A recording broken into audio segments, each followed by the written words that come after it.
Hi all, this is Allmighty and welcome to this video.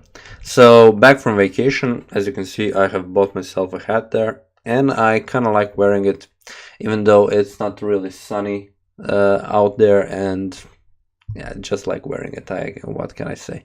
Decided to make a different type of video. Today I'm going to show you, not actually show, but play a game against Stockfish level 1. Since there have been a lot of requests for me to actually play against a machine-like entity, so Stockfish, Magnusap, and so on, decided to play against Stockfish because for me it is much easier and I'm kind of lazy. I did try to go into the Magnusap. I even installed it on my computer, but to actually make it work with OBS and recording it proved to be kind of difficult, so I kind of resigned from that idea. But Stockfish level 1, playing against it on leeches seems quite easy, so I decided to start with that one, and if you like it, maybe continue with the Magnusap. Not much to say about this type of video. My main goal here is to express and just talk about my process of thinking while thinking about moves. Of course, with level 1 it should be pretty easy, but you never know. And my idea is to go against these levels one by one, playing just the first game, record myself and put it out there. For my luck or for my embarrassment, you will be the judge of that, and see up until which level can I actually play. Of course, if I lose and I think that probably I could have won the game, maybe I'll do another recording, but of course I will upload all of them for your enjoyment. And that's pretty much it. So let's start with Stockfish level 1. So play with the machine. In full honesty, I did try to record already one other video, but it seemed 10 minutes in that I didn't press on start recording. So this is actually a second try. Once again, a random side, and I've put myself with white pieces here, but let's see, will I be okay?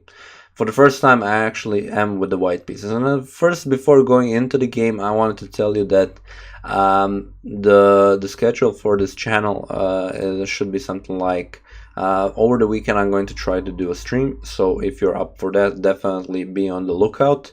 And yeah, over the course of the next couple of weeks I'm going to finish up the 2010 World Championship match. I'm going to do a couple of games from Bobby Fischer, and also I have seen you suggest some other games for me to actually analyze, so I'm going to analyze those as well. And that being said, let's jump into the game. As you probably most of you know, I am an e4 player, so I'm going to stay true to myself and play e4. And here Stockfish decides to go for the Scandinavian, and I remember from one of Aganmater's videos that Bobby Fischer mentions that Scandinavian is an inferior defense and he just captures, so I'm going to do that as well. Captures, queen d5, pretty standard move. Other moves include knight to f6, and then not going with the queen immediately in the center because it avoids these ideas of knight to c3 attacking the queen. And now queen to f5, a move that I haven't seen in my life, I think, and this just proves what a great game chess is. Queen to f5. So usually you would see queen to d6, queen to d8, queen to e5 check, queen to a5, but queen to f5. That's definitely a new thing. So of course d4, normal developmental move. And can I play bishop to d3 with tempo, or maybe it's safer to play first knight to f3? So the idea for the opening, as always, develop your pieces, first the minor pieces, then go castle and develop the queen, connect the rooks. Pretty much standard stuff, and I think against level 1 and this should be enough. So now it's time to play bishop to d3, attack the queen, and see what will black do. If queen to e6, I'm not yet eager to exchange queens, even though I'm further ahead in development. I'm just going to play bishop to e3. Even though I don't like my bishop on e3 in this opening, I'm going to play rook to e1 after castles, and then once again try and attack this queen. h5, I guess I would be a little bit more afraid if I'm playing against a stronger player.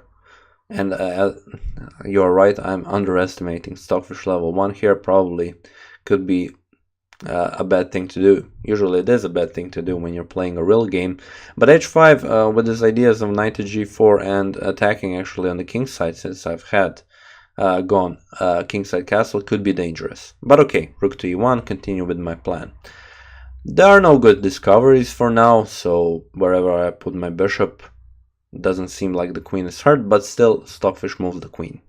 This goes into h3, so making room for the king, also attacking with tempo, and this is always a good idea. And let's see here.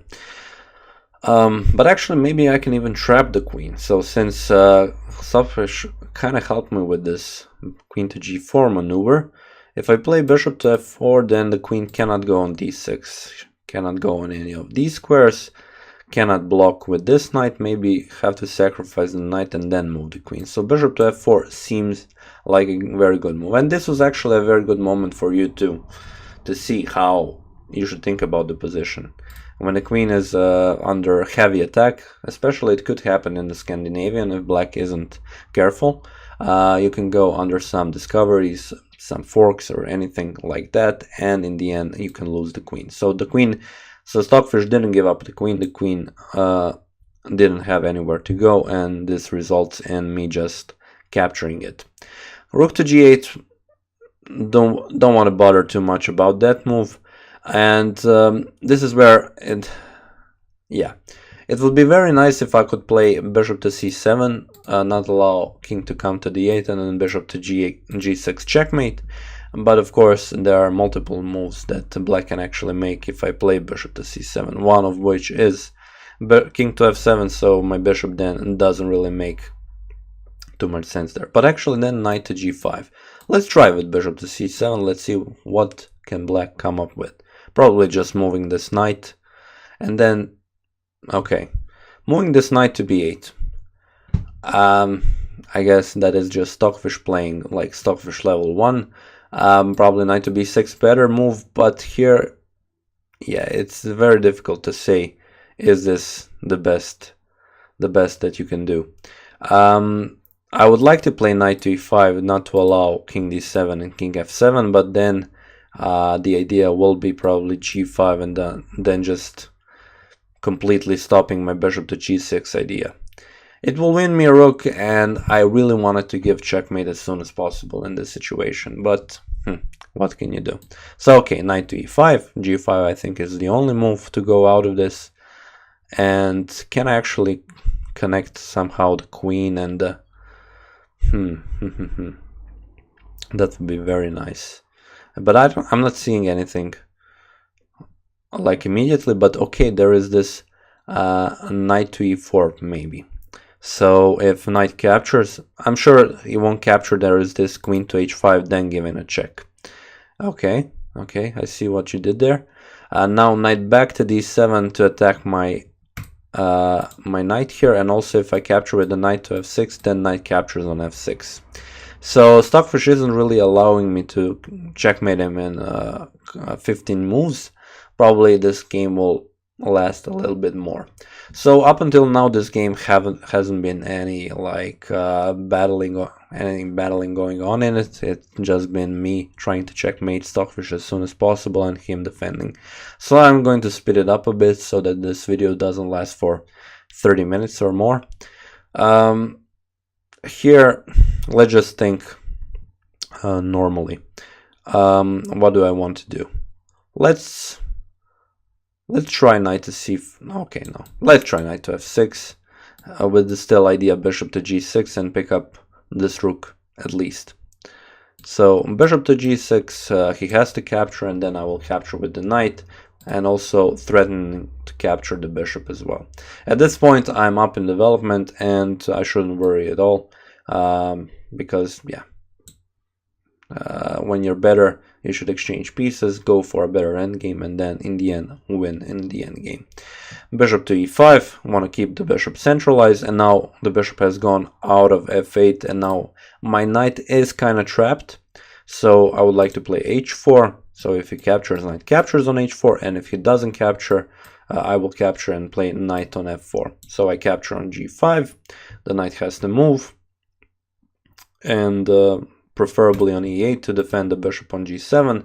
And now, yeah, Stockfish just simply ignores my threats of capturing pieces. But I will put in this beautiful knight to e7 first, because if king captures, then I will exchange a lot of pieces, but he doesn't want to capture. Okay, knight to c8. Let's see what will happen now. Knight to b6, a threat, forking the king and rook. Definitely have to capture the knight. And now bishop to g7. I have just won a piece there. Queen will capture on h5. I have a passed pawn, at least if he doesn't capture it. Okay, let's put in bishop to e5 first. Give a check. Put a bishop on a better square. Let's see if he goes king to b6. Okay, now I have this beautiful idea of c4, and as you can see, immediately go for the pins and try to win as much as material as possible. Now c5, it was pretty much unstoppable. If b6 would have been played, then against c5 and captures. If king to d7 immediately, then I can go queen to h5. But now I can simply capture with the bishop, and limit the amount of squares where the king can go to. I'm not caring anymore about the pawn, or on my passed pawn I'm going to checkmate black, because on e7 and c7 seems pretty much, this game seems pretty much finished. So king to c8, or okay, checkmate in 2 after king to d8. First check here and then on c7, and that is pretty much it for this first game with the hat, with the level 1, 32 moves. Okay, I guess you cannot really put a price on amount of moves when you go about playing an engine. Hope you enjoyed this video. If you liked it, yeah, please share in the comments down below if you want to see something more like it and something different. Do you have some weird engines out there that you want me to play against? Please do suggest it so that it's easy for me, because as I said, I'm kind of lazy to put it in on OBS as soon as possible and make a video about it. Up until then, I'm going to try to play against level 2, 3 and up until 8. That being said, hope you enjoyed this video, and I'll see you in the next one. Cheers.